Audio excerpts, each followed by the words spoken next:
Mimi mkuu wa mkoa, kuna wakati mpaka nguvu za kiume zinaweza zikapungua kwa sababu ya kudili na mambo, kwa sababu ya kuhangaika na migogoro yenye tafsiri ya kweli.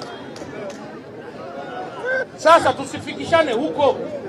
Kwa hiyo ndugu zangu wana Kariakoo, naomba nihitimishe kwa kusema usilitaje bure jina la Mheshimiwa Rais kama huna hakika na unachokisema.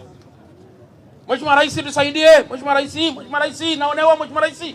Hapana, mtaje Mheshimiwa Rais kwa nidhamu. Kwa hiyo nimetoa waraka huo wa kwanza kufanyia kazi hapa. Fanyia kazi, usilete mabounce.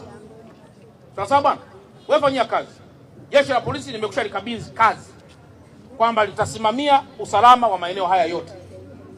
Bouncer ambaye anakuja kuvunja watu, kuumiza watu, hiyo sio taaluma yake. Hatuhitaji bouncer.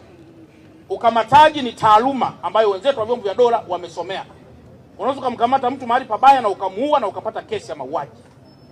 Achia wao, watashughulika. Na mtu anayefanya fujo, tafsiri ya mambo yote ya kisheria itafanyika huko mahakamani.